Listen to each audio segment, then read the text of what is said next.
Hello हाँ, तो मेरे प्यारे दोस्तों, मैं फिर एक बार अपने यूट्यूब चैनल पर आप लोगों का बहुत बहुत स्वागत करता हूँ। जैसा कि आप लोगों ने देखा था, लास्ट क्लास में हम लोग क्लास 12 की फ़िज़िक्स पढ़ रहे थे और फिज़िक्स में चैप्टर था वैद्युत धारा। ठीक है, वैद्युत धारा चैप्टर था, उसमें हम लोगों ने ओम के नियम के बारे में समझा था। उससे रिलेटेड हमने एक दो न्यूमेरिकल किए थे। आज हम ओम के नियम के सूत्र का निगमन करेंगे। तो सभी लोग मेरे साथ हेडिंग लगाइएगा, ओम के नियम का निगमन। आप लोग अपनी फेयर कॉपी निकाल लीजिएगा और मेरे साथ हेडिंग लगाइए, ओम के नियम का निगमन। ठीक है, लिखिए ओम के नियम का निगमन। ठीक, आज का डेरिवेशन बहुत ही इम्पोर्टेंट है, को पूछा जाता है अक्सर क्लास में। अगर हमारी इस वीडियो पर आप नए हो तो वीडियो को थोड़ा सा लाइक कीजिए, अपने दोस्तों के साथ शेयर कीजिए, ताकि जो आपके दोस्त हैं उनको भी इस कंटेंट का बेनिफिट मिल सके। यूपी बोर्ड में बहुत सारा इस चैप्टर से देखने को मिलता है, तो चैप्टर देखना ना भूले। ठीक है, हाँ, लगाइए हेडिंग ओम के नियम का निगमन। देखिए, बनाते हैं इसका हम थोड़ा सा डायग्राम। ये हमारे पास भाई क्या है, चालक है। ये क्या है हमारे पास, ये चालक है। इस चालक की लंबाई हमने क्या ली है, स्मॉल एल ली है। ये चालक की लंबाई क्या है, स्मॉल एल है। बनाते जाइए आप भी मेरे साथ। ये चालक का क्षेत्रफल कैपिटल ए है। जब चालक को एक बैटरी से जोड़ते हैं, जब चालक को एक V वोल्ट की बैटरी से जोड़ते हैं तो होता क्या है, जब चालक को एक V वोल्ट की बैटरी से जोड़ते हैं तो चालक में एक वैद्युत क्षेत्र E उत्पन्न हो जाता है। ठीक, ये चालक में क्या है, वैद्युत क्षेत्र E उत्पन्न हो जाता है। ठीक है, ये क्या है, ये धारा की दिशा है। बनाते जाइए आप लोग मेरे साथ। क्या वैद्युत क्षेत्र E उत्पन्न हो जाता है। जब वैद्युत क्षेत्र E उत्पन्न हो जाता है तो इसी दिशा में एक बल F = E और कैपिटल E प्राप्त होता है। जब बल प्राप्त होता है तो जाहिर सी बात हमें एक अनुगमन वेग या वो अफवाह वेग क्या BD प्राप्त हो जाएगा, जो कि धारा की ठीक उल्टी दिशा में होता है। बात समझ में आ रही। ये हमने क्या बनाया है, डायग्राम। थोड़ा सा इसके बारे में मुझे लिखना पड़ता है। जो भी डायग्राम हम लोग बनाते हैं उसके बारे में थोड़ा मुझे समझाना पड़ता है। देखिए, समझाते हैं, क्या लिखेंगे। हमने माना एक चालक। ठीक, माना क्या लिखेंगे, माना एक चालक को जब V वोल्ट की बैटरी से जोड़ा जाता है तो चालक में वैद्युत क्षेत्र है ना, वैद्युत क्षेत्र E उत्पन्न हो जाता है।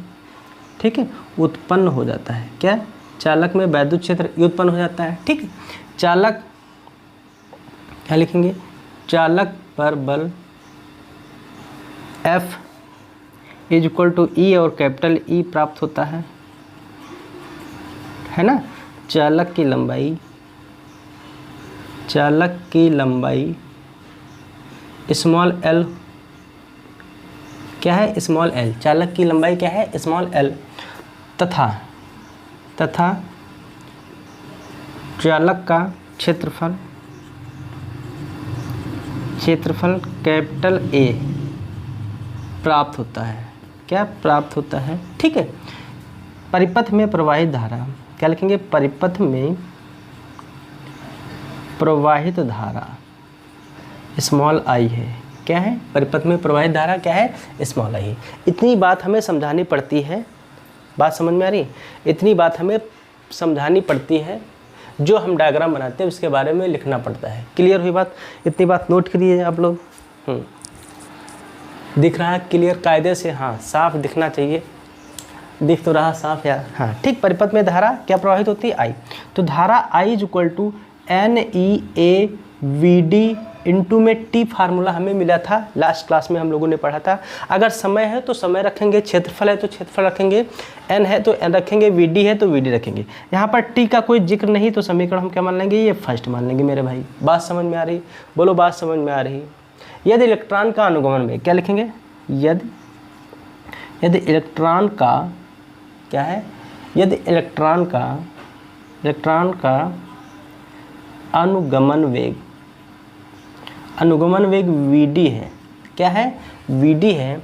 तो VD = हमने कर फार्मूला बताया था, E और कैपिटल E में M और इंटू में टाउ। ठीक है, VD का मान समीकरण फर्स्ट में रखने पर लिखेंगे। यहाँ पर VD का मान क्या लिखेंगे, VD का मान समीकरण 1 में रखने पर। बात समझ में आ रही, समीकरण 1 है INEA इंटू में VD, ठीक है। तो I equal to NEA into में VD के स्थान पे क्या लिखेंगे, लिखेंगे NE अपॉन में M और इंटू में क्या रहेगा, टाउ। बात समझ में आ रही, बोलिए। इंटू में क्या रहेगा, टाउ रहेगा। इतनी बात समझ में आई, ठीक है, बोलो इतनी बात समझ में आ रही। अच्छा, हमें निकालना क्या है, हमें निकालना क्या है, हमें निकालना है ओम के नियम का निगमन करना है। क्या करना है, ओम के नियम का निगमन करना है। बात समझ में आ रही, क्या लिखना है, ओम के नियम का निगमन, ठीक है। अच्छा, जैसे देखो, जैसे हम लोग क्या करें, जैसे हम लोग ये लिख लें, क्या लिख लें, एक मिनट, हाँ क्या लिख लें भाई, देखो थोड़ा सा। जैसे हम ये जो ई है, ये क्या है, ये इलेक्ट्रिक फील्ड है, मतलब वैद्युत क्षेत्र है। तो इसके स्थान पे वी लिख लें, क्योंकि मात्रक इसका भी सेम होता है और इसका भी मात्रक क्या होता है, सेम होता है, ठीक है। अगर हम ये लिख लें, देखो हमें लिखना क्या है, हमें निकालना है क्या, ओम के नियम का निगमन। अच्छा, ओम का नियम जो होता है V अपान आई होता है। क्या होता है, V अपान आई। देखो ये M से इससे मल्टीप्लाई करा ले तो MI हो जाएगा, NEA इंटू में E और V इंटू में टाउ हो जाएगा। देखिए हम क्या लिखें भाई, इसको ये लिख सकते हैं V upon I is equal to M upon में NE स्क्वायर A और इंटू में टाउ। बात समझ में आ रही है, देखो यही तो लिख सकते हैं। बात समझ में आ रही भाई, इसको हम क्या लिख सकते हैं, यही तो लिख सकते हैं। बोलो भाई, हम इसको यही तो लिख सकते हैं, और तो कुछ नहीं लिख सकते हैं। अच्छा, VD का फार्मूला एक और था, उसमें L भी लगा था, थोड़ा सा देख लीजिए, कल की क्लास में देख लीजिए, हमने यहाँ पे VD का जो निकाला था वो L भी था इसके साथ में, तो ये क्या हो जाएगा, L हो जाएगा इसके साथ में। अच्छा देखिए, ये M क्या है, अगर M को भी हम क्या कर लें, नियत कर लें, क्या कर दें, नियत कर लें। L को भी हम लोग क्या कर दें, नियत कर दें, समझते जाना, क्या करते हैं, नियत करते हैं। N को भी हम लोग क्या कर दें, नियत कर दें, ठीक। और E स्क्वायर को भी हम लोग क्या कर दें, नियत कर दें, समझते जाना। A को भी हम लोग क्या कर दें, नियत कर दें, और टाउ को भी क्या कर दें, नियत कर दें, ठीक है। तो V upon I is equal to क्या मिलेगा, नियत। क्या मिलेगा, नियत। यही क्या है, यही ओम के नियम है। यही कहा है भाई मेरे भाई, ये क्या है, ओम का नियम है। क्या है, ओम का नियम। बात समझ में आ रही, तो मिला क्या, V upon I is equal to नियत, कांस्टेंट। अच्छा, ये सब है क्या, M क्या है, ज़रा समझो। M क्या है, ये जो M है वो इलेक्ट्रॉन का द्रव्यमान, प्रतीक भी समझ लीजिए। M क्या है, इलेक्ट्रॉन का द्रव्यमान। L क्या है, चालक की लंबाई। क्या है, चालक की लंबाई, ठीक है। N क्या है, इलेक्ट्रॉनों की संख्या। क्या है, इलेक्ट्रॉनों की संख्या, ठीक है। E क्या है, इलेक्ट्रॉन, क्या है, इलेक्ट्रॉन पर चार्ज, इलेक्ट्रॉन पर आवेश, ठीक है। A क्या है, चालक का क्षेत्रफल, चालक का क्षेत्रफल, ठीक है। हाँ, टाउ क्या है, श्रांतिकाल। क्या है, श्रांतिकाल, ठीक, श्रांतिकाल। ये क्या है, श्रांतिकाल है। इतनी बात आप लोग नोट कीजिए, नोट कीजिए फटाफट, हाँ नोट कीजिए। ये क्या है, ये है ओम के नियम के सूत्र का निगमन। क्या है, ओम के नियम के सूत्र का निगमन, ठीक है। हाँ हाँ, नोट कीजिए भाई, फटाफट नोट कीजिए।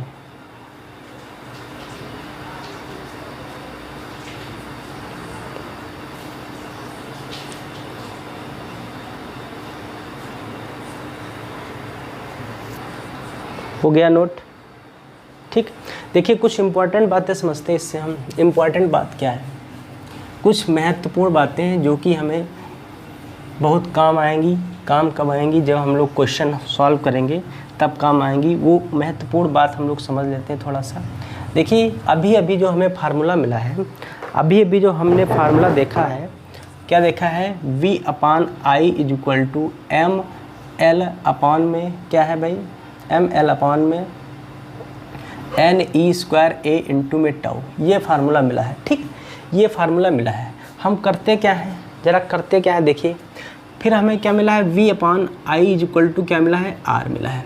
ये है हमारा पास ओम का नियम, ये क्या है, ओम का नियम। ठीक है, ये क्या है, ओम का नियम। ठीक, इससे रिलेटेड हम एक दो क्वेश्चन करते हैं। कैसे क्वेश्चन करेंगे जरा समझते हैं।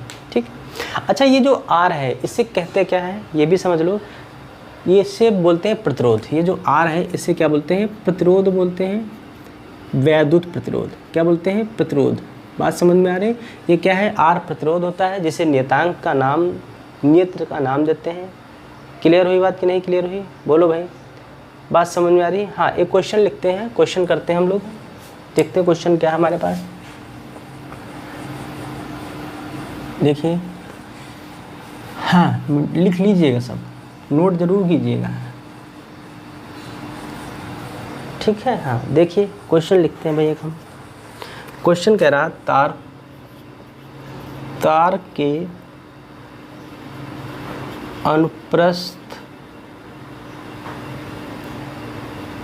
काट का क्षेत्रफल, अनुप्रस्थ काट का क्षेत्रफल 1 × 10⁻⁷ प्रति मीटर स्क्वायर है तथा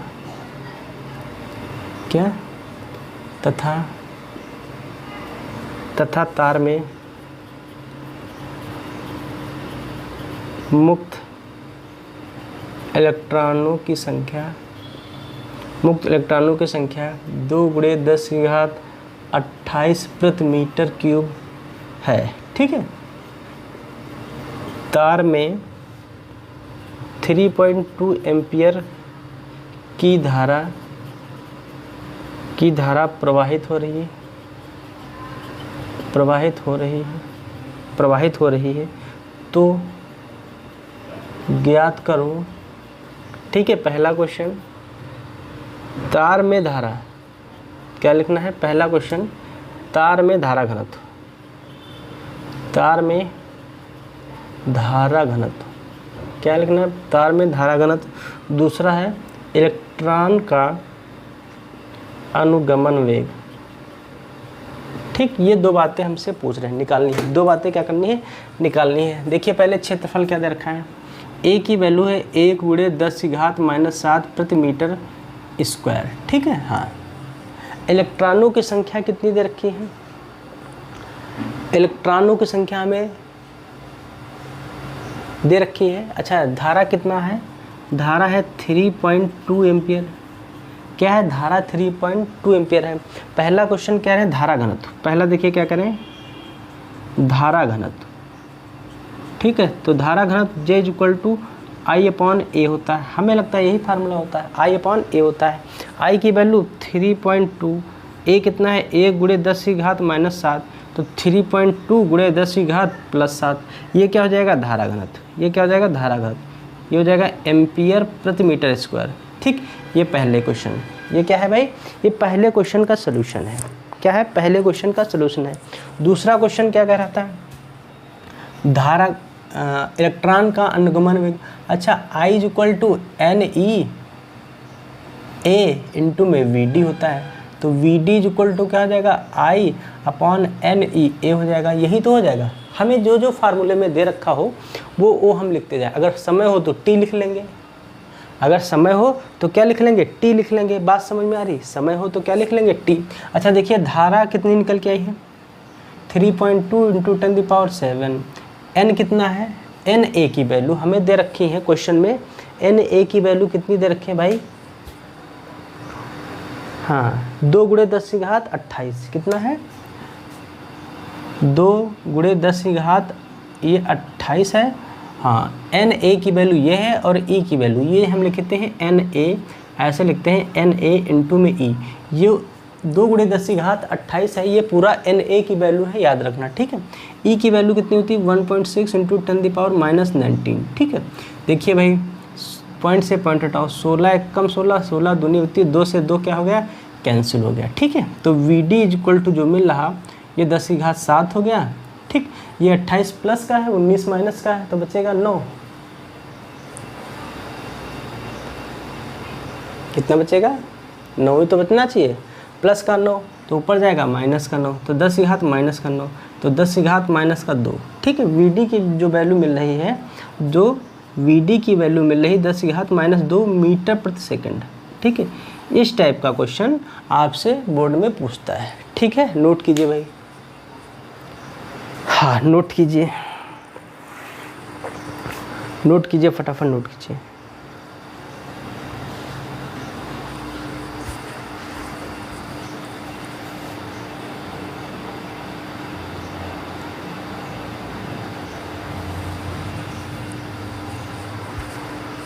हाँ ठीक, नोट हो गया। ठीक है भाई, नोट ज़रूर कीजिए। देखिए फिजिक्स नोट करेंगे तो बहुत सरल लगेगी, अगर नहीं नोट करेंगे तो आपको बहुत कठिन लगेगी। और फिजिक्स में कुछ नहीं है, फिजिक्स में कुछ नहीं है, लेकिन कब, जब आप पढ़ेंगे, और नहीं पढ़ेंगे तो बहुत कुछ लगेगा। ठीक है, नेक्स्ट हेडिंग लिखिए, विशिष्ट प्रतिरोध या प्रतिरोधकता। विशिष्ट प्रतिरोध, प्रतिरोध या प्रतिरोधकता, प्रतिरोधकता, स्पेसिफिक रेजिस्टेंस, इंग्लिश में क्या कहते हैं, स्पेसिफिक रेजिस्टेंस। ठीक है, विशिष्ट प्रतिरोध या प्रतिरोधकता क्या है, इसकी परिभाषा देखते हैं।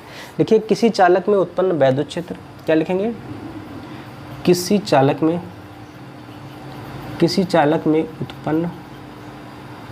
उत्पन्न वैद्युत प्रतिरोध, क्या लिखेंगे, उत्पन्न किसी चालक में, क्या लिखना है भाई, किसी चालक में उत्पन्न वैद्युत क्षेत्र, वैद्युत क्षेत्र, वैद्युत क्षेत्र व धारा घनत्व, व धारा घनत्व, क्या लिखेंगे, किसी चालक में वैद्युत क्षेत्र व धारा घनत्व के अनुपात को, क्या, व धारा घनत्व के अनुपात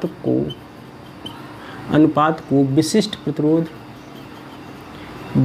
प्रतिरोध कहते हैं। ठीक है, कहते हैं किसी चालक में वैद्युत क्षेत्र E है ना, वह धारा घनत्व J के अनुपात को विशिष्ट प्रतिरोध कहते हैं। बात समझ में आ रही है, ये रो इज इक्वल टू क्या होगा, E/J। बात समझ में आ रही है, क्या होता है, E/J।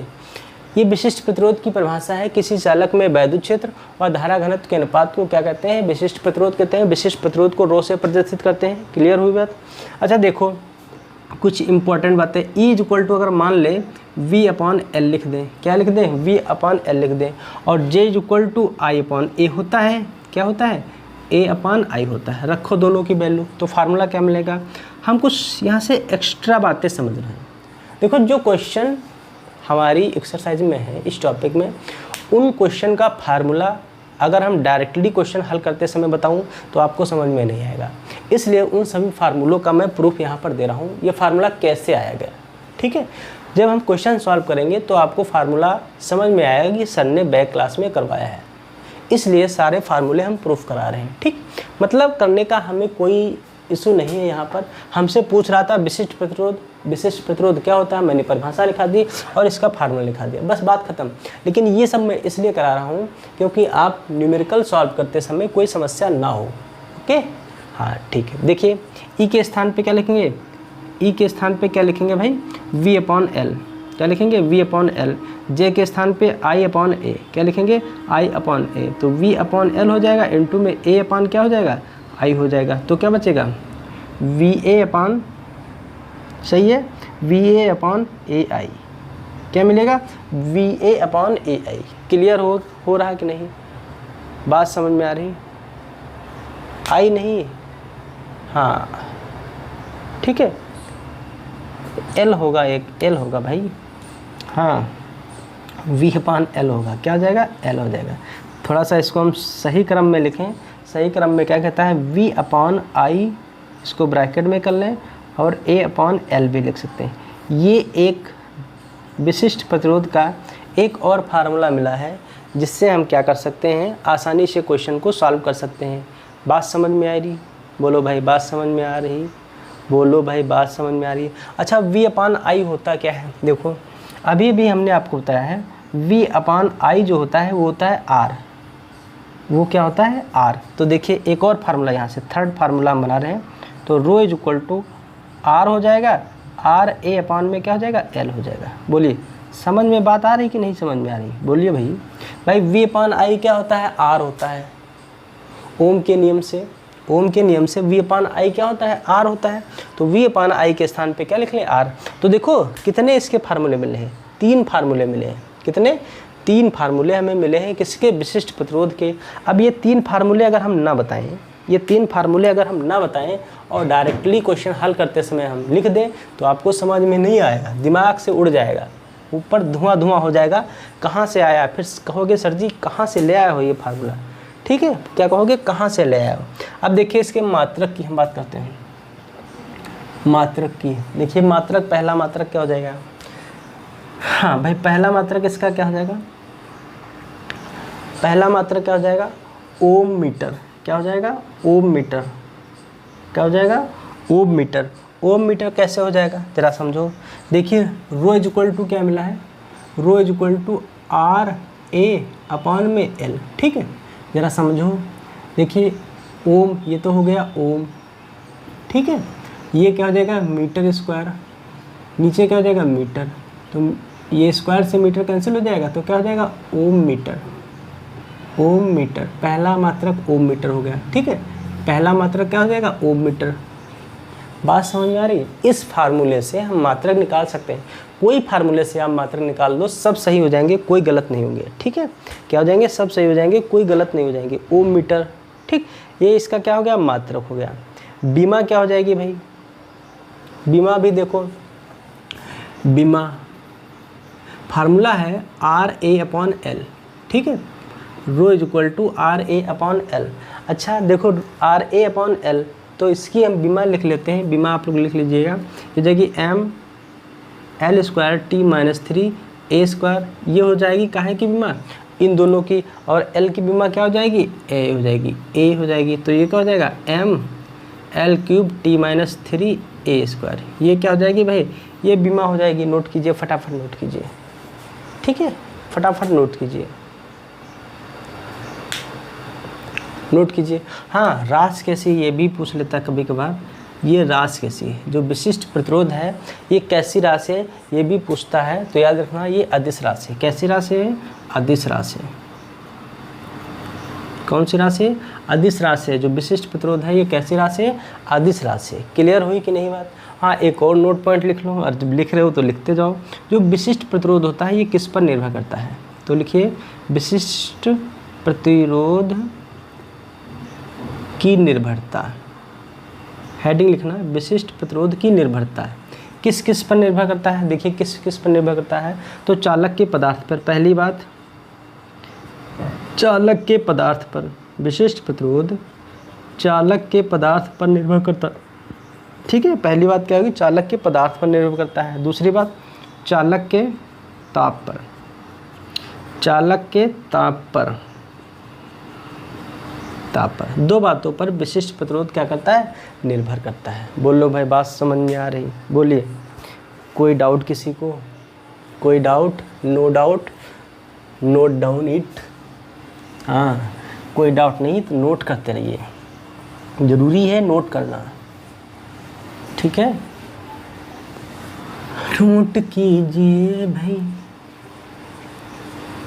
नोट हो गया? लिखिए नेक्स्ट हेडिंग हमारे साथ, वैद्युत चालकता। वैद्युत चालकता।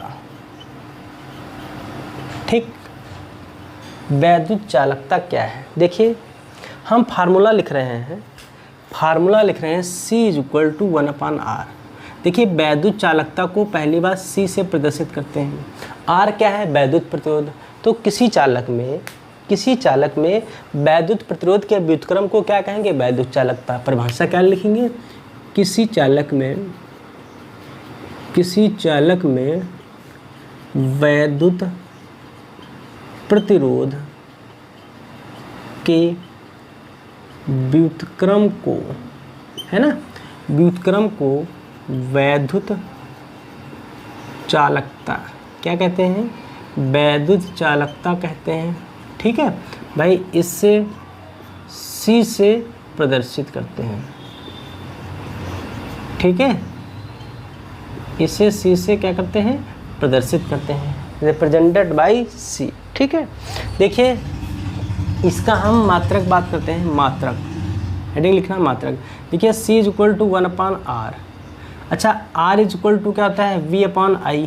देखो v अपान क्या होता है i, क्या होता है v अपान i, लिखो c is equal to 1 upon v upon i, ये i तीसरा पद इसके गुणे में चला जाएगा तो क्या हो जाएगा i अपान v, क्या हो जाएगा i अपान v, तो c इज इक्वल टू क्या मिला i अपान v। अच्छा ठीक है, फार्मूला देखिए, फार्मूले को कितना हम रिमूव कर सकते हैं ये डिपेंड करता है। अब देखिए मात्रक क्या बनेंगे, ठीक है, पहला मात्रक ये जाएगा एम्पियर प्रति वोल्ट, ठीक है, पहला मात्रक एम्पियर प्रति वोल्ट, दूसरा मात्रक 1/O, क्या बोलते हैं 1/OMO, ओम है ना, 1/ओम। अगला मात्रक क्या हो जाएगा MHO, महो। अगला मात्रक हो जाएगा 1/साइमन, ठीक, ये सब इसके क्या है मात्रक है, ये सब क्या है इसके मात्रक है, नोट कीजिए भाई, ये सब क्या है इसके मात्रक है। बीमा, बीमा नोट कीजिए, बीमा m की पावर -1, l की पावर -2, t की पावर 3, फिर a², ये क्या है इसकी बीमा है भाई, प्रतिरोध की बीमा, उसका उल्टा कर दो, जस्ट निकाल दो, ठीक है। हाँ नोट कीजिए अब फटाफट, नोट करते रहिए मेरे साथ साथ, ठीक। अब विशिष्ट चालकता किस किस पर निर्भर करती है ये भी समझ लो, विशिष्ट चालकता किस किस पर निर्भर करते हैं ये भी समझ लो। देखिए विशिष्ट चालकता किस किस पर निर्भर करती है, देखिए फार्मूला होता है C is equal to 1/R, क्या होता है C is equal to 1/R होता है, ठीक है, क्या होता है C is equal to 1/R। अच्छा जो R इज इक्वल टू अभी हमने निकाला था वो क्या होता है ML अपॉन में NEA, क्या होता है NEA, देखा थोड़ा सा फार्मूले को देखते रहना, NE² A इंटू में टाउ, ठीक है, इंटू में टाउ। अगर ये वैल्यू हम उठा के रखें यहाँ पर तो C is equal to ML upon में NE² A इंटू में टाउ, तो C इज इक्वल टू क्या मिलेगा NE² A इंटू में टाउ अपॉन में ML, ठीक है। जो C इज इक्वल टू मिल रहा है वो हमें ये मिल रहा है, वो क्या मिल रहा है ये मिल रहा है, बात समझते जाना। अब जो विशिष्ट चालकता का एक फार्मूला मिला हमें ये भी मिला है, क्लियर हो रही, एक फार्मूला दूसरे फार्मूले से कनेक्ट है, इसलिए हमें क्या है ये फार्मूला मिला है। विशिष्ट चालकता की निर्भरता, हेडिंग लिखना निर्भरता, देखिए निर्भरता किस किस पर निर्भर करता है। देखिए पहली बात चालक के पदार्थ पर, चालक का पदार्थ कैसा है लिखेंगे, पहली बात चालक के पदार्थ पर, ये इम्पॉर्टेंट बात है, पूछता है खूब चालक के पदार्थ पर। दूसरी बात चालक की लंबाई पर, चालक की लंबाई पर, ठीक है, चालक की लंबाई पर, चालक के क्षेत्रफल पर, क्या लिखेंगे चालक के क्षेत्रफल पर, फिर चालक के ताप पर, ठीक है। इन बातों पर क्या करता है निर्भर करता है, इन बातों पर क्या करता है निर्भर करता है विशिष्ट चालकता, ठीक है। हाँ नोट कीजिए, नोट कीजिए, सारी डेफिनेशन मोस्ट इम्पॉर्टेंट है, हाँ नोट करते रहिए भाई, ठीक है, नोट हो गया। ज़रूर वीडियो को रोक के भी आप लोग नोट कर सकते हैं, अगर हम मिटा दें तो वीडियो को आप लोग रोक के नोट कर सकते हैं, कोई जल्दबाजी नहीं है, क्या कोई जल्दबाजी नहीं है। अगली हेडिंग लिखिए, क्या मैंने लिखाई थी विशिष्ट वैद्युत चालकता, सॉरी विशिष्ट नहीं, बार बार विशिष्ट निकल आता है, वैद्युत चालकता, क्या लिखते हैं वैद्युत चालकता, हमने लिखाया था सॉरी, अगर पहले आप लोगों ने विशिष्ट चालकता लिखा हो तो उसको वैद्युत चालकता कर लीजिएगा। अब हेडिंग लिखिए विशिष्ट चालकता, विशिष्ट चालकता, ठीक है, विशिष्ट चालकता, ठीक है। देखिए विशिष्ट चालकता क्या होती है, देखिए इसे सिग्मा से प्रदर्शित करते हैं तो 1/ρ होता है। अच्छा रो क्या है, रो है विशिष्ट वैद्युत प्रतिरोध, क्या है जो रो है वो क्या है वैद्युत सॉरी प्रतिरोध नहीं, क्या निकल रहा है बार बार भाई, वैद्युत चालकता, क्या है वैद्युत चालकता, जो रो है हमारे पास वो क्या है वैद्युत चालकता, तो क्या लिखेंगे। और विशिष्ट चालकता को काहे से प्रदर्शित करते हैं रो से, तो पहली बात लिखिए इससे, सॉरी सिग्मा से, रो से नहीं यार, सिग्मा से प्रदर्शित करते हैं, ये क्या है सिग्मा है मेरे भाई, सिग्मा से प्रदर्शित करते हैं, ठीक, इसे सिग्मा से प्रदर्शित करते हैं। सिग्मा इज इक्वल टू 1/ρ है। तो लिखेंगे परिभाषा, अतः किसी चालक में वैद्युत प्रतिरोध, क्या है, वैद्युत चालकता, प्रतिरोध की याद बहुत आ रही, वैद्युत चालकता, क्या लिखेंगे, किसी चालक में वैद्युत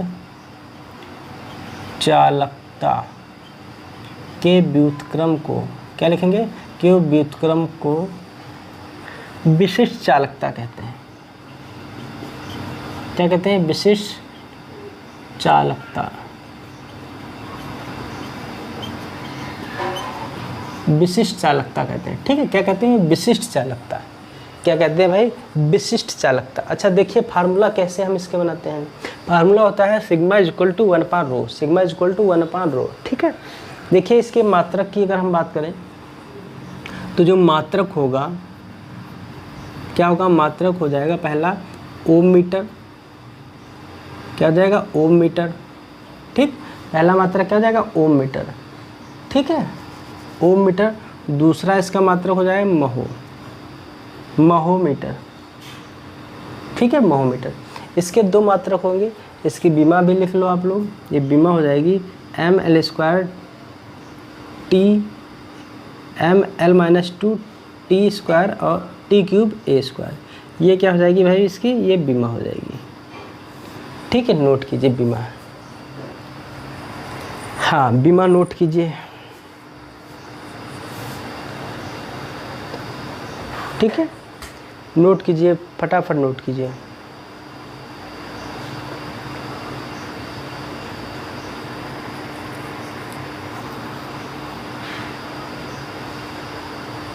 ठीक है, नोट कीजिए, नोट हो गया, हाँ नोट करते रहिए ज़रूर। विशिष्ट चालकता, इसे सिग्मा से प्रदर्शित करते हैं। सिग्मा इज इक्वल टू 1/ρ होता है, sigma is equal to 1/ρ। Next heading लिखिए, वैद्युत प्रतिरोध की लंबाई पर निर्भरता। हेडिंग लिखिएगा, वैद्युत प्रतिरोध की लंबाई पर निर्भरता। ठीक, वैद्युत प्रतिरोध की लंबाई पर निर्भरता क्या होती है। अच्छा देखिए फार्मूला क्या होता है, ρ इज इक्वल टू RA/L। अगर यहाँ से हम R निकालें तो R is equal to ρL upon क्या हो जाएगा, A। क्या हो जाएगा, ρL/A हो जाएगा। ठीक है, बात समझ में आ रही, बोलो बात समझ में आ रही, बोलो भाई बात समझ में आ रही कि नहीं आ रही। अगर हम इसको क्या करा दें, L से गुणा और L से भाग करा दें, ठीक, तो हमें मिलेगा ρL² अपॉन में क्या मिलेगा, क्या मिलेगा भाई,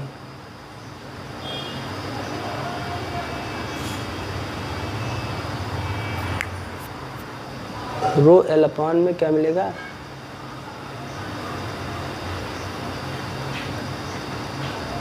क्या मिलेगा भाई, हाँ V, क्या मिलेगा V, क्या मिलेगा V। थोड़ा सा फार्मूले को हम लोग चेंज कर रहे हैं, यहाँ से क्या कर रहे हैं, चेंज कर रहे हैं। अच्छा देखो क्या कर रहे हैं, हमने क्या किया है, इसकी लंबाई में हमने परिवर्तन कर दिया। लंबाई को हमने क्या किया, 2 से गुणा, लंबाई से गुणा किया और लंबाई से ही क्या करा दिया, भाग।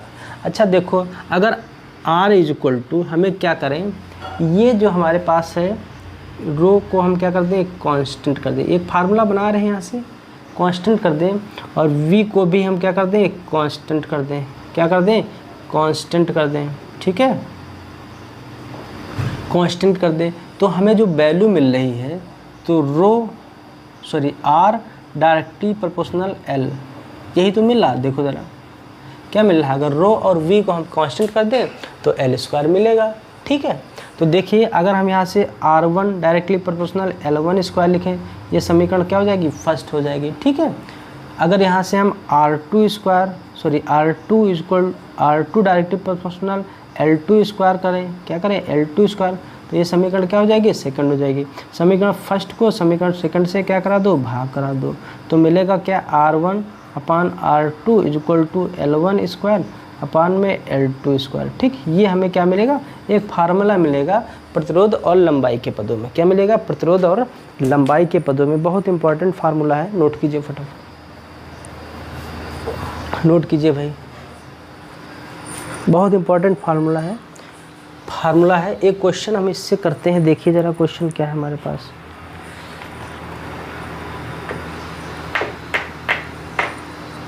क्वेश्चन क्या है, कह रहा है किसी तार की लंबाई, क्वेश्चन है किसी तार की लंबाई, किसी तार की लंबाई 4% बढ़ा दें। क्या कह रहा है, किसी तार की लंबाई 4% बढ़ा दें। क्या कर दें, 4% बढ़ा दें तो तार का प्रतिरोध,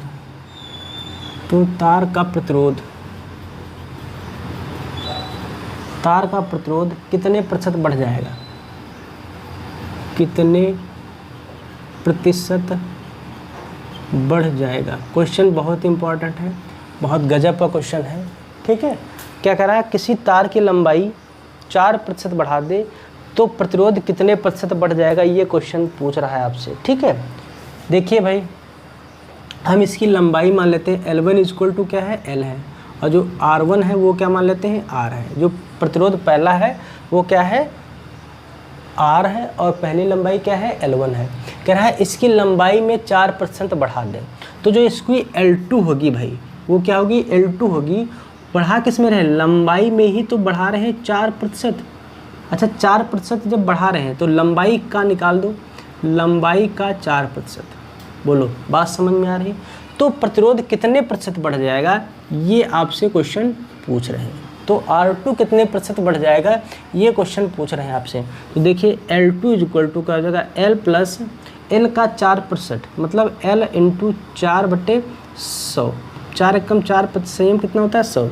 तो L2 जो हो जाएगा 25 एकम 25 और 1 26 L/25 हो जाएगा। कितना हो जाएगा, 26 L/25 हो जाएगा। ये L2 हो गया, ये R2 हो गया। बात समझ में आ रही, बोलो भाई, ये L2 हो गया, ये क्या हो गया, R2 हो गया। तो R2 निकाल लेते हैं पहले, क्या निकाल लें, R2 निकाल लें, फिर हम वृद्धि निकाल लें, कितनी वृद्धि हुई, R2 में से R1 को घटा दें, फिर प्रतिशत वृद्धि निकाल लेंगे। कोई डाउट, नो डाउट। तो देखिए R2 निकालने के लिए हम इस फार्मूले का यूज़ करेंगे। तो R1 की वैल्यू क्या है, R है, R1 की वैल्यू क्या है भाई, R है ना। R2 हमें क्या करना है, निकालना है। R2 क्या करना है, निकालना है। L1 के स्थान पे क्या रखेंगे, L है, L1 के स्थान पे क्या रखेंगे, L है, तो क्या लिखेंगे, L स्क्वायर।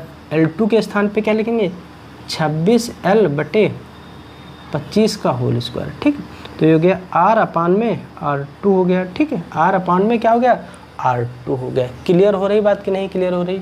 तो देखो ये L स्क्वायर हो जाएगा, नीचे क्या हो जाएगा, 26 का वर्गमूल कितना होता है, 576। कितना होता है भाई, 576 होता है, सॉरी 676। 26 का कितना होता है, 676। कितना होता है, 676 L स्क्वायर, नीचे क्या हो जाएगा, 625 हो जाएगा। ठीक है, देखिए इसको हम हल करते हैं तो ये L स्क्वायर से L स्क्वायर तो कैंसिल हो जाएगा। ठीक है, तो जो R/में R2 मिल रहा है वो 625 बटे कितना मिल रहा है, 676। क्या मिल रहा है, 676। हमें निकालना क्या है मेरे भाई, R2 निकालना है। तो R2 इक्वल टू क्या हो जाएगा, R2 इक्वल टू क्या हो जाएगा, क्या उल्टा हो गया भाई, क्या कुछ गड़बड़ हो गया, एक स्टेप गड़बड़ हो गया, देखते हैं।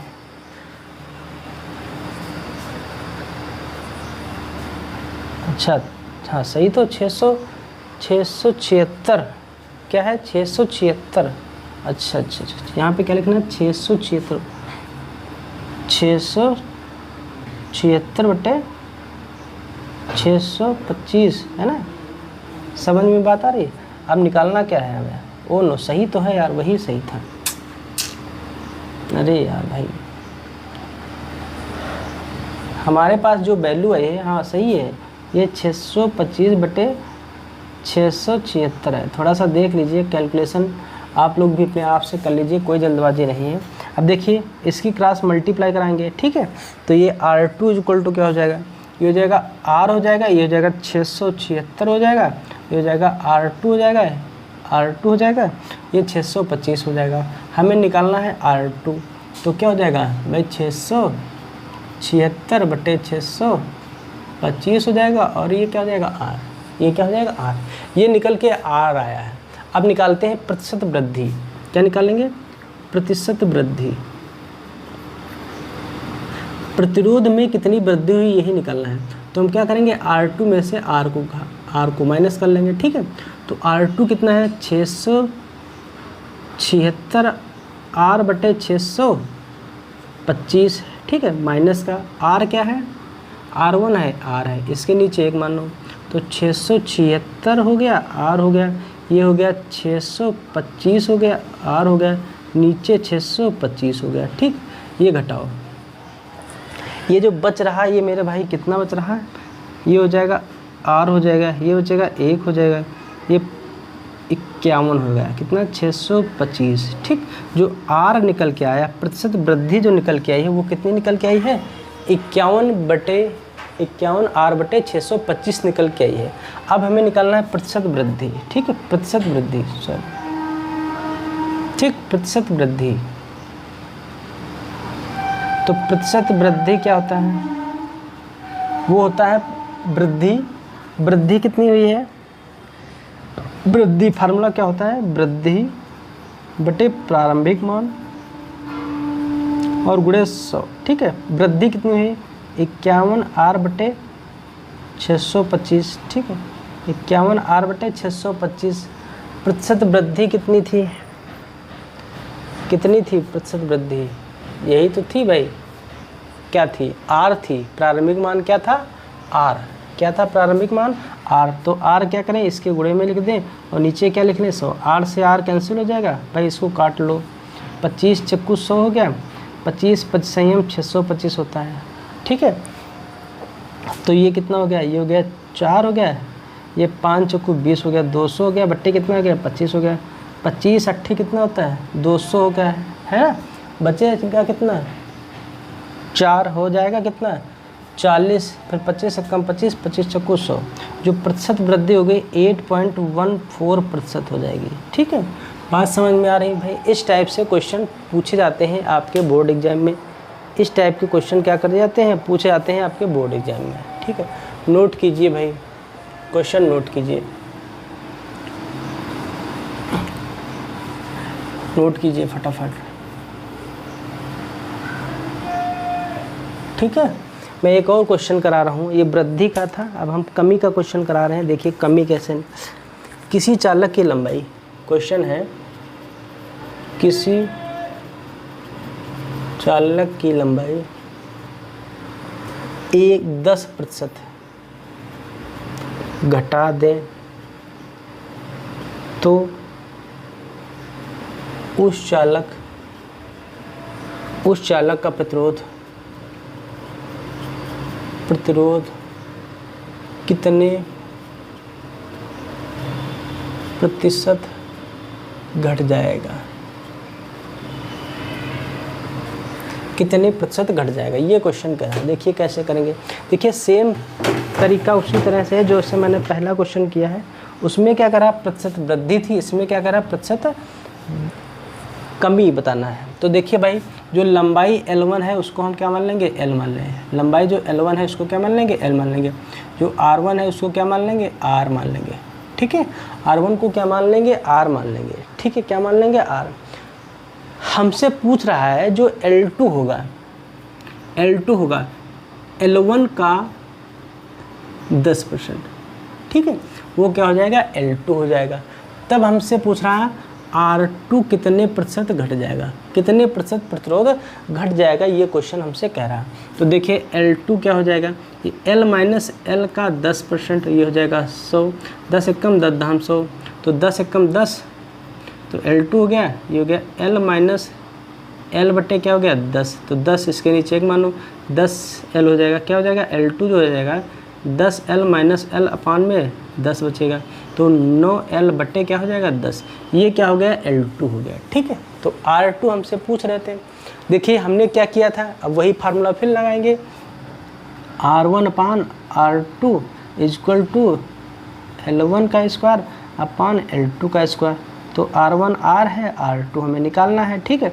L1 की वैल्यू क्या है, L है, और L2 की वैल्यू क्या है 9L है, तो ये हो जाएगा स्क्वायर, इस पे भी करेंगे नहीं क्योंकि ये है पूरे का, तो 10 का स्क्वायर हो जाएगा। ठीक है, तो ये हो जाएगा R/R2 हो जाएगा, ये हो जाएगा L स्क्वायर, ये नीचे हो जाएगा 81 L स्क्वायर, नीचे कितना हो गया 100, तो L स्क्वायर से L स्क्वायर कैंसिल हो गया। ठीक है, तीसरा पद ऊपर चला जाएगा, तो ये हो जाएगा R/R2, ये हो जाएगा 100 बटे कितना हो जाएगा 81। ठीक है, क्या हो गया 100 बटे क्या हो गया भाई 81 हो गया। ठीक, देखिए R2 क्या हो जाएगा, तो हो जाएगा 81 R बराबर क्या हो जाएगा 100 R2।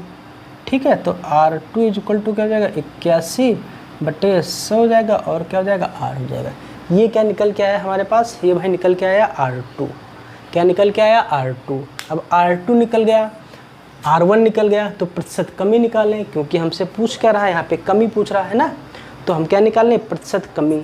कमी देखो कितनी होगी कमी, तो कमी हम क्या करेंगे R2 में से R1 को माइनस करेंगे, तो R2 की वैल्यू 81 बटे 100 है, ये है R माइनस का R है, ये नीचे 1 हो जाएगा, तो ये हो जाएगा 81 R माइनस का 100 R बटे क्या हो जाएगा 100 हो जाएगा।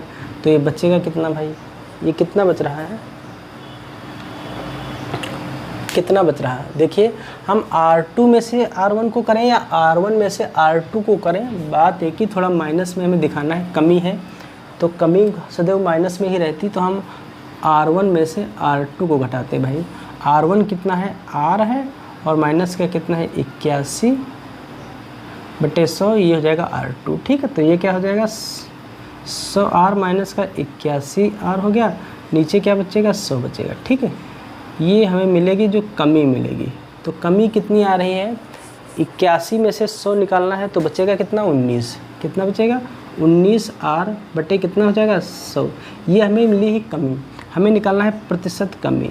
क्या निकालना है प्रतिशत कमी, तो ये क्या होता है कमी बटे प्रारंभिक मान। ठीक है, और गुणे 100, तो कमी कितनी है 19 R बटे 100, और प्रारंभिक मान क्या था R, गुणे में कितना हो जाएगा 100, R से R कैंसिल, ये 100 से 100 कैंसिल हो गया हमें लगता है, तो 19% की क्या हो जाएगी भाई कमी हो जाएगी। यही तो क्वेश्चन कह रहा है, कितने 19% की क्या हो जाएगी कमी हो जाएगी। ये सेकंड क्वेश्चन है, नोट कीजिए, बहुत इंपॉर्टेंट क्वेश्चन है। हाँ नोट कीजिए भाई, ठीक है नोट कीजिए।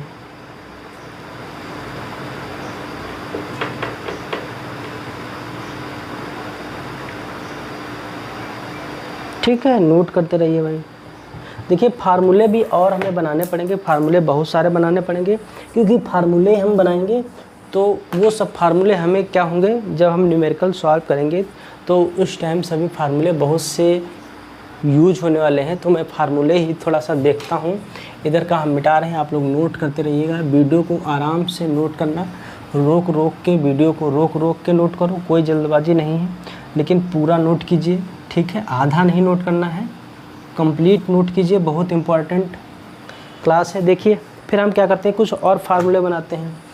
फार्मूले बनाना ही मेरा क्या काम है, फिजिक्स पढ़ना है तो फार्मूले बनाना पड़ेंगे। देखिए नेक्स्ट हेडिंग लिखिए मेरे साथ सभी लोग, वैद्युत प्रतिरोध के क्षेत्रफल पर निर्भरता।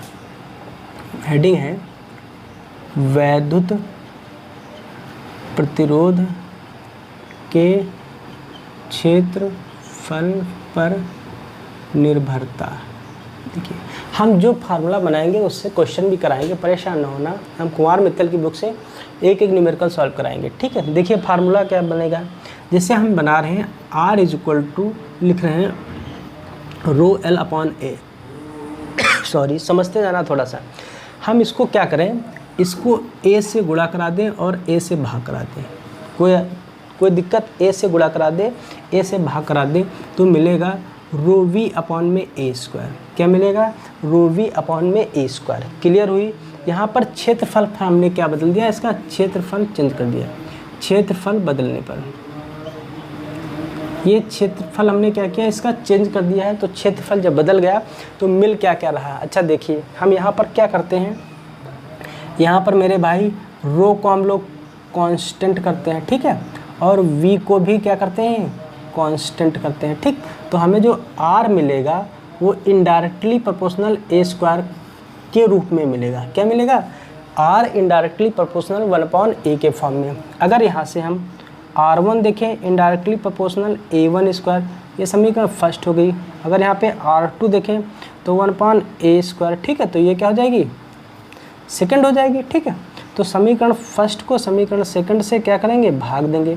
तो देखिए ये मिलेगा R1/R2 क्या मिल जाएगा?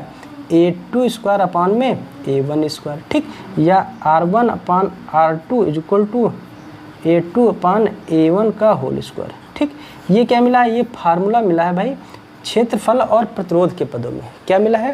क्षेत्रफल और प्रतिरोध के पदों में। अच्छा, यहाँ से एक बात हम और समझाना चाहता हूँ। यहाँ से अगर एक बात हम समझाएं, अगर यहाँ पर हमारा जो क्षेत्रफल है वो अगर हम दोगुना करें, अगर हम क्षेत्रफल को दोगुना करें तो प्रतिरोध कितने गुना हो जाएगा? प्रतिरोध कितने गुना हो जाएगा, ये हम पूछ रहे हैं। तो जो अगर क्षेत्रफल को दोगुना करोगे तो प्रतिरोध मेरे भाई 4 गुना हो जाएगा। बहुत इंपॉर्टेंट बात है, ये याद रखना। अगर क्षेत्रफल को हम क्या करें? 2 गुना करें तो प्रतिरोध कितने गुना हो जाएगा? प्रतिरोध 1/4 गुना हो जाएगा। कितना हो जाएगा? 1/4 गुना। जैसे मान लो एरिया हमने क्या की दिया? 2 मीटर स्क्वायर रख लिया, तो प्रतिरोध देखना कितना हो जाएगा? तो R इनडायरेक्टली प्रोपोर्शनल 2 का स्क्वायर, तो R इनडायरेक्टली प्रोपोर्शनल 1/r। देखो क्या हुआ, हमने किया क्षेत्रफल को 2 गुना, तो प्रतिरोध क्या मिला? 1/4 मिला। अगर यही हम करते हैं, अगर क्षेत्रफल को हम 3 गुना कर लें, ठीक, तो जो प्रतिरोध मिलेगा वो हमें 1/9 मिलेगा। कैसे? देखिए R इनडायरेक्टली प्रोपोर्शनल 1/3 का स्क्वायर, तो R इनडायरेक्टली प्रोपोर्शनल ये कितना हो जाएगा? 9। देखिए कितना मिल रहा है। अगर हम क्षेत्रफल को 3 गुना कर रहे हैं तो प्रतिरोध कितना मिल रहा है? 4 गुना मिल रहा है। बोलो भाई, समझ में बात आ रही? बहुत इंपॉर्टेंट बात है जो मैं आपको बता रहा हूँ। अगर आप भी ये फिज़िक्स पढ़ना ना सीख पाएँ तो आपको इससे हल्की फ़िज़िक्स समझा नहीं सकता कोई।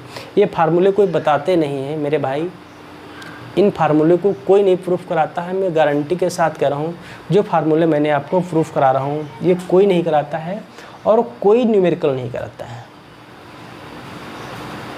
ये यूट्यूब पर बिल्कुल फ्री क्लास है, आप लोग पढ़ सकते हैं, थोड़ा सा शेयर वेयर भी कर सकते हैं, कोई दिक्कत नहीं, आराम से, ठीक है। नोट कर लीजिए भाई, ये फार्मूला बहुत इंपॉर्टेंट फार्मूला है, ये बात बहुत इंपॉर्टेंट फार्मूला है।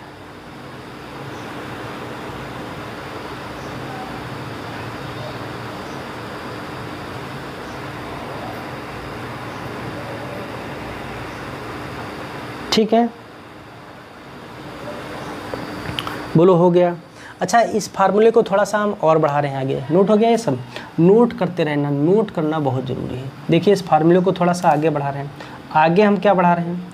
जैसे देखिए a क्या होता है? a होता है पाई r स्क्वायर। क्या होता है? पाई r स्क्वायर। तो a1 अगर मान लें पाई r1 स्क्वायर, फिर यहाँ से a2 अगर मान लें तो पाई r2 स्क्वायर मान लें। बताओ भाई, क्या मान लें? r2 स्क्वायर मान लें, ठीक है। तो देखिए क्या लिखेंगे हम यहाँ पे, तो ये हो जाएगा r1 अपान में r2, a2 के स्थान पे क्या लिखेंगे? ये जाएगा पाई r2 स्क्वायर, ये क्या हो जाएगा? पाई r1 स्क्वायर। पाई से पाई कैंसिल, तो r1 upon r2 is equal to r2 square upon r1 square. ये फार्मूला हमें किस किस के पदों में मिला है? ये मिला है प्रतिरोध व त्रिज्या के पदों में। ये फार्मूला प्रतिरोध व क्षेत्रफल के पदों में मिला है। बात समझ में आ रही? बोलो भाई, बात समझ में आ रही कि नहीं समझ में आ रही?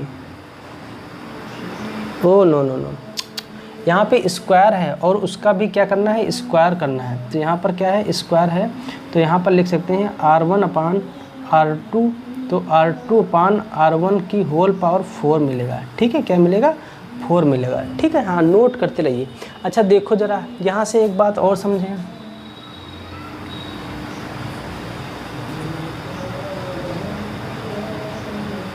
एक बात और समझो, एक बात मैं और समझाने जा रहा हूँ, बहुत इंपॉर्टेंट बात है। देखिए हम इसको क्या लिख सकते हैं? R इनडायरेक्टली प्रोपोर्शनल R, मतलब ये प्रतिरोध है, ये क्या है? त्रिज्या। अगर यहाँ से त्रिज्या क्या हो गई? कम हो गई। मान लो R कम हुआ, त्रिज्या कम हुई। अगर त्रिज्या कम हुई तो तार कैसा होगा? पतला होगा। तार कैसा होगा? पतला होगा। क्या होगा? पतला होगा। तो प्रतिरोध क्या बहेगा? जो R होगा वो क्या होगा, वो जो R होगा वो ज़्यादा होगा। प्रतिरोध मतलब तार जितना पतला होता है उसका प्रतिरोध उतना ही ज़्यादा होता है मेरे भाई, याद रखना। ये तार की बात की जा रही है। अगर यहाँ से तार ज़्यादा है, क्या है, तार की त्रिज्या ज़्यादा है, त्रिज्या ज़्यादा है तो तार कैसा होगा, मोटा होगा। तार कैसा होगा, मोटा होगा। तो उस टाइम में प्रतिरोध क्या हो जाएगा, कम हो जाएगा। प्रतिरोध क्या हो जाएगा, कम हो जाएगा मेरे भाई। बहुत इंपॉर्टेंट बात है जो मैंने आपको बताया है, ठीक, बहुत इंपॉर्टेंट बात है, नोट कीजिए फटाफट। देखते हैं इससे रिलेटेड एक क्वेश्चन करते हैं, इससे रिलेटेड एक क्वेश्चन करते हैं। हाँ, ये सब नोट कर लीजिए, आराम से नोट कर लीजिए। क्वेश्चन कह रहा है किसी तार, यदि किसी तार की त्रिज्या, यदि किसी तार की त्रिज्या दोगुनी कर दें तो उसका प्रतिरोध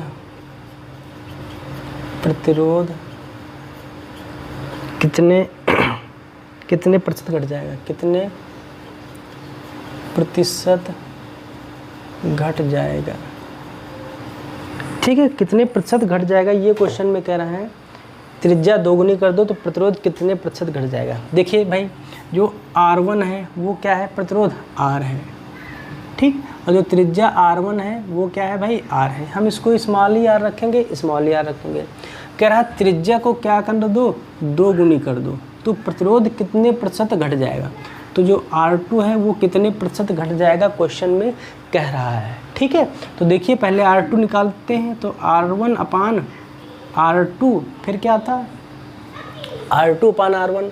R2 की वैल्यू 2R और R1 की वैल्यू R की पावर 4। R से R कैंसिल हो गया तो ये कितना हो जाएगा, 2 की घात 4 का मतलब 16, 2 की घात 4 का मतलब 16। ठीक है, तो R1 R2 हमसे पूछ रहे हैं, R1 R है, ठीक है, ये R है तो ये हो जाएगा R2 इक्वल टू, ये हो जाएगा 16। ठीक, इसके नीचे एक मान लो तो ये हो जाएगा 16 R2 इक्वल टू R, या R2 इक्वल टू R बटे क्या हो जाएगा 16। जो R2 मिला है वो कितना मिला है, R बटे 16 मिला है। ठीक, हमसे पूछ क्या रहे हैं, कितनी कमी हो जाएगी, तो कमी पहले निकाल लो। तो कमी कैसे निकालेंगे, तो भाई हम बड़े वाले में से छोटे वाले को घटा देंगे। तो हम क्या करेंगे, R1 में से R2 को घटा देंगे। R1 क्या है, R है, R2 क्या है, R माइनस 16, तो हो जाएगा 16 R माइनस R बट्टे क्या हो जाएगा 16 हो जाएगा। तो 15 R बट्टे क्या हो जाएगा 16। ये क्या आ गई, कमी आ गई। ठीक, अब प्रतिशत कमी पूछ रहा था, क्या प्रतिशत कमी, ये भाई देख लेना थोड़ा। प्रतिशत कमी वो क्या होता है, वो होता है कमी बटे प्रारंभिक मान और गुणे समय 100। तो कमी कितनी आई है भाई, यही 15, कितनी आई है 15 बटे 16 R, और प्रारंभिक मान था R इंटू में क्या हो जाएगा 100 हो जाएगा। ये R से R कैंसिल हो गया। ठीक है, काट दो, 4 चक्कू 16, 4 पचसंयम 100। ठीक है, तो हो गया 15 गुणे 25 बट्टे कितना हो गया 4। बात समझ में आ रही, थोड़ा सा भाग दे लेते हैं हम। देखो 15 पचे 75 के 5 से लगे 7, 15 कम 15 2 30, 7 37 हो गया, और बट्टे कितना हो गया 4, 4 9 36, कितना 4 9 36, बचा कितना 1 हो गया 15 है ना, 4 3 12 है ना, 4 7 8 4 5 20, तो कितना आ जाएगा 93.75%। इतनी क्या आ जाएगी, कमी आ जाएगी मेरे भाई, प्रतिशत कमी। ठीक है, बात समझ में आ रही, बोलिए भाई बात समझ में आ रही। ठीक है, हाँ बोलो भाई बात समझ में आ रही, बोलो बात समझ में आ रही। ठीक है, नोट करते रहिए फटाफट, नोट कीजिए फटाफट।